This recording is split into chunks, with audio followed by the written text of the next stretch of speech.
Hey folks, David Frost, my strategic forecaster here for another episode of Common Sense Market Analysis. Today is Tuesday, September 29, 2015.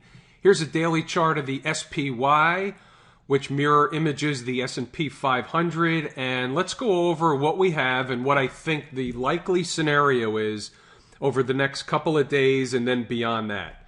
So, yesterday we had the big down day right here. Okay, and we stopped right at my level at 187.94, pierced through it a little bit, and the close yesterday was 188.01. Okay, today we pierced through that level again, hit a low of 186.93, and here's why that's important. The low from this big red candle here from August 25th was 186.92. Today's low was once again 186.93. That's not an accident.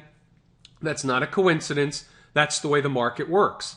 So the fact that we closed above the trend line here, or my support level, and closed with what we'll call a narrow body candle, or it's like a pseudo doji candle, which normally will signify a trend change. Not all the time, but it's an indicator. It's one of those things we like to watch. We take it in with all the other pieces to the puzzle. We make note of it, we watch it, and we try and put all the other items together that tells us what the next likely scenario or likely move in the market is. So here's my puzzle today. Okay, we came in to retest this level, pierce through it, closed above it. That's item number one. Item number two is we have a narrow body or doji candle, pseudo doji candle. That's item number two. Item number three is the volume. Yesterday's volume was okay, but it wasn't a tremendous down day volume-wise. That's item number one. Today, the volume was about 150 million shares. It's good volume, but it's not tremendous. It's not anything like we saw here. It's not anything like we saw here, okay? So unless the volume picks up markedly, then we're unlikely to see acceleration on the downside right now. So what I'm thinking is, unless we see a big volume pickup, and this could have been, just a simple pause from yesterday, and we can certainly see more downward pressure tomorrow and with volume pickup.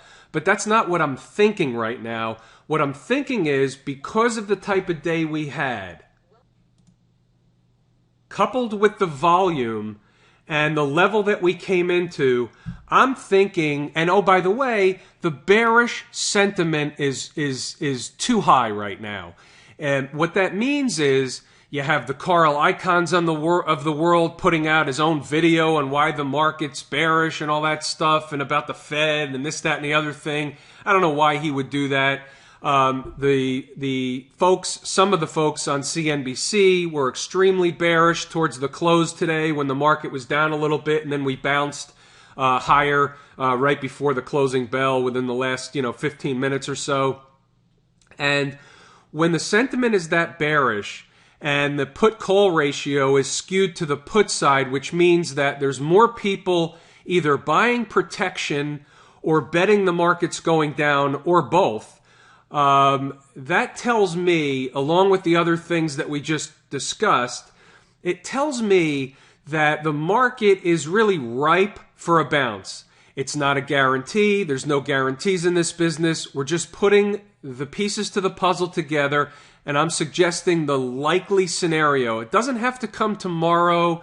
We could have another, up and down day. It doesn't, but it may come between tomorrow and Thursday. That's kind of where I'm leaning.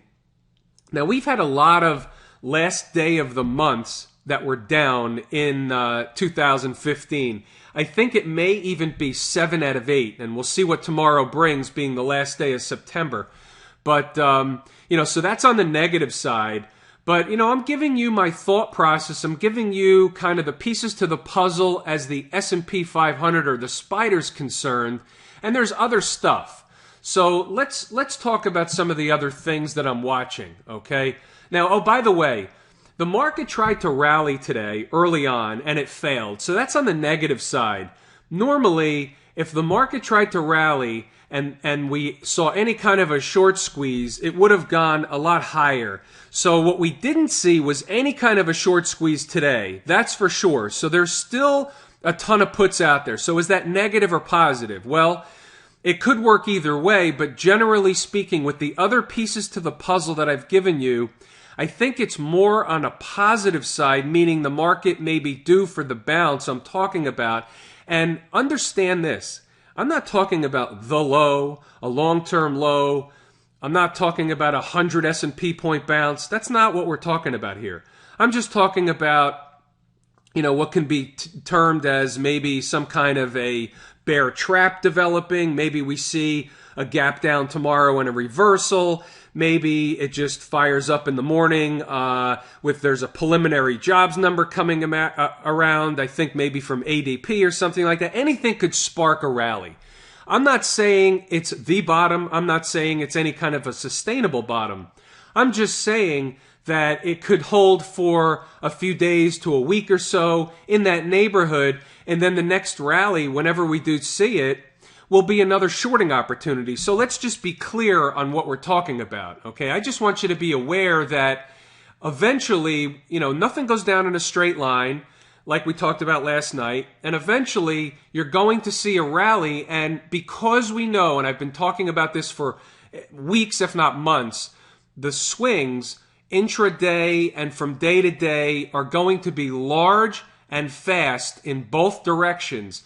So if we see a short covering rally, even if it's for 2 or 3 days, okay, that could easily be 60, 70 S&P handles before you blink. So you need to be aware of it. And if you're looking to take another short position in the market, there's another opportunity waiting around the corner. And when we see that bounce come in, I'll be able to isolate what the levels of failure may be or should be in terms of resistance points on the upside. And so now let's go over to the couple of other things that are other components to the puzzle. So let's go over to the IWM, if I can get my chart to populate here. Here it comes. Okay, so now the IWM is on the bear side. It's weak, and as you can see, there's no chance we're closing the month back above this line. So that's a negative overall for the market for at least the near term. And when I say near term, not necessarily the next 2 or 3 days, I mean the next 3 to 4 to 5, 6 weeks. Okay, that's my take on the IWM. Okay, we've basically been rejected at this line, and you see what happened. This was Fed day up here. Okay, we see how we pierced through the line, and what we never did do was after that day, we never did get any follow through. The following day, we closed back below the line, tried it one more time, and then it failed, and we traded away from the line on the downside. That's bearish. That's negative behavior. For the new folks, let me just bring up where this line comes from so you can get the full picture. Okay, this comes from a monthly chart on a huge trend line that I don't draw these in. The market draws in the trend line by virtue of where it paused and bounced off of it. Okay, here's where it starts. Came in to test this upsloping trend line. This is where the trend line begins to get drawn. You had another test here. The market continued higher. And here's where it failed last month, closed below the trend line. We tried to recapture it this month, and this is classic technical chart stuff. Okay, this is just technical behavior. We come back, we do a retest, it fails, and here we go. And the likely scenario is we're going lower on the downside in the IWM, but understand nothing goes in a straight line, and you're going to get bounces along the way, and the market's job is to fool as many people as possible and trick as many bears to cover as they can, and as many people into the bullish or long side of the market before they take it down. And that's what we'll see time and time again. So whenever that next rally does occur, you can rest assured they're going to get giddy on TV, on CNBC and Bloomberg and Fox Business and all that stuff. and you're going to see we had a successful retest of the lows, and they'll talk about that and all this stuff time and time again. It's always the same behavior. And that's how we're able, as technicians and as students of the market, that's how we're able to read the market, is by understanding human behavior and why certain things happen. And over time, that's what that you come to understand, is because humans trade the market. Even though there are computers that trade the market, the computers are programmed by humans. They're programmed to look for certain human activity. Therefore, it's all based on human interaction, and that's just the way it is. So the IWM is weak, and that's on the bear case. That's something to note. Just something else that I watch every day is the VIX. And you see the VIX is actually making a bullish pattern here. In my mind, it seems to be making kind of a U-shaped bottom, but we could certainly see another, here's an up move. Okay, we could certainly stand for a few more days of this, and if that happened, that would coincide with an up market, and then you would see this. And that's kind of what I'm looking at the VIX. But we saw a little bit of a down day in the VIX, 3.5% or so. On a day when basically the S&P 500 was flat for all intents and purposes, up 0.1%, 12 ticks or 12 basis points. The transports were up 1/3%. Do I need to read anything into that? Not really. You could make a case on the daily chart that we're making, here's a low. Are we making a higher low? You can make a case if we start going up and recapture this trend line. That'll be a higher low, but it's coming back down either way. This is just a way station on the way down. That's all it is. I think I talked about the junk bond index last night, and the junk bond index didn't really do anything today. But this is something from a longer term perspective we need to keep an eye on, because this is where the trouble is. Nobody talks about this because nobody understands it. Most people have never heard of it. They don't understand what it is. But as you can see, we're now at the same level we were back in 2012. Okay, the stock market is nowhere near where we were in 2012, but the junk bond index is. That is a forward-looking indicator. That's where the market is telling you something is coming and you need to pay attention. It's not something you can trade on a daily basis in terms of what the junk bond index is telling us, but again, it's the pieces to the larger puzzle. I look at so many things that give me indications of not only the long-term picture, but the intermediate and the short-term picture, and that's how I'm able to put together these short and intermediate and even longer-term forecasts. And so I'm just giving you some insight into some of the things that I'm looking at. So let's jump over to gold. And with gold, we didn't close above the preferred level, which was 1129.50, but that's okay. We came in and tested the 50-period moving average, 20-period moving average, which is the red line here, which I suspected would happen. I just thought we would get more of a bounce off that level. That didn't happen yet, so that's okay. There's really no damage done. I just preferred it to stay above the other level, but it doesn't change my picture, because there's a ton of chart support in here and in here, and this is where we are right now. So unless we break down, then my story's not going to change and the picture's not going to change, but I'm watching it closely. I don't expect a breakdown, but you have to be prepared for one, and that's just the way the markets work. But I am expecting higher prices in gold forthcoming. Okay? Let's go over to the oil market and make sure I'm on the right oil contract. Yeah, this is fine. Nothing happened other than a slight up day in oil. It's still in the same bullish pattern that it's been in. Nothing's changed. We're in the middle of the range. I really don't want to have to repeat myself from last night. I wish I had better and new information for you. But for the newer folks, real quick, middle of the range. Here's your top end of the range. Here's your bottom end of the range. Here's your breakdown point. Once you come below this level, then this chart pattern of a bullish behavior is going to break down, and you're going to start looking for indications of another chart pattern developing to tell you where price is going. Right now, the chart is telling us it wants to go higher from a longer term perspective, but here's your bullish pattern, However, let me erase this. Inside of that, you have a bearish pattern developing on a shorter scale here. So there's no high probability trade, and that's why we're just watching it and we're waiting for the market to tell us what to do. Gets up to $50. It's a stone cold short. Anything else other than that, we have to look for pattern to tell us what to do. Here's the bond market, and the bond market is creeping higher to our line in the sand. And we'll see what happens. Let me go over to the monthly chart. Can't get the picture on that one. Go to the weekly chart. You can see here, we were looking at this weekly pattern playing out, the weekly bearish pattern, okay, down move, sideways, and we got a nice pop yesterday. And I think what's happening here is we're going to come and test the top end of this candle. I don't expect it to close above this candle. In fact, I would be extremely surprised if it did. Anything can happen, and I could certainly be wrong about it. I just don't expect it. So what I'm looking for are signs of a reversal. And what do we have here? 1, 2, 3, 4, 5, 6. So, we're getting in a time span where this pattern is either going to play out or it's going to fail.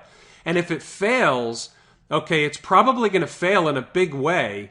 And if it fails in a big way, we could see one last big rally push in the price of bonds and lower yields. I don't expect that, but I'm watching for it. No position right now in the bond market until I see a pattern emerge that has a high probability of success. And this one was developing so. And if we see a reversal pattern up to the near the top end of this candle here, then that may present an opportunity. So I'm watching it, and I'll let you know what I find when I find it. Let's go over to the dollar. The dollar had a slight down day today, but nothing big. What we're doing, let me go over to the daily chart. And I know this chart's a mess a little bit, but I've got a lot of lines on this chart. The dollar is still making this bullish consolidation here. We pulled back a little bit today, and I've been talking about that for the last few days. We may still come down to test the 95.20, and it would still hold this bullish pattern intact because we've had a low here, and then we've had a higher low. And if this higher low holds, then we should see a race off to the upside. And for those of you that have been around a long time, you know that the monthly chart looks ripe for a all-out, hit 'em hard rally to the upside in the dollar. It's coming. It's just a matter of when it begins. And when I see the kickoff, I'm going to add to the dollar position I have, and you'll all know what I see when I see it, because I'm going to be screaming at the top of my lungs, pounding the table that the dollar is beginning to rally. So that's what we're looking for. Let's go over to natural gas. And the natural gas market, same deal. There's just nothing going on here. I think I might be on the wrong contract. Let me switch contracts for a second. I'm sorry, folks. NGZ15. And it's not going to be a different picture, but it's just a different contract. Let me save this. Okay, so same deal. We have our channel disappeared because it's a new contract. We don't need the channel anymore. It doesn't matter. Look at it from the weekly standpoint. It's melting away. We had the bearish pattern that developed down here, bearish, and now we're breaking down. You can look at it on the daily chart. Whoops. You can look at it on the daily chart. And what we had here was the same routine. We have a down move, sideways, made a little bit of a wedge to a bearish consolidation pattern. Now we're breaking down from that. Nothing new to report, no new information. It's basically a very ugly chart. And I believe when the dollar takes off to the upside, you're going to see a lot of downward pressure in the price of natural gas. Natural gas, we do export natural gas, and it is priced in US dollars, and therefore, similar to crude oil, that should put downward pressure on the price of natural gas. And boy, I got through all this stuff quickly tonight. I didn't expect to be that quick, but nevertheless, that's okay. I gave you everything I intended to give you. If anybody has any further questions, feel free to email me anytime. And I'm David Frost, My Strategic Forecast. Thanks for tuning in for another episode of Common Sense Market Analysis.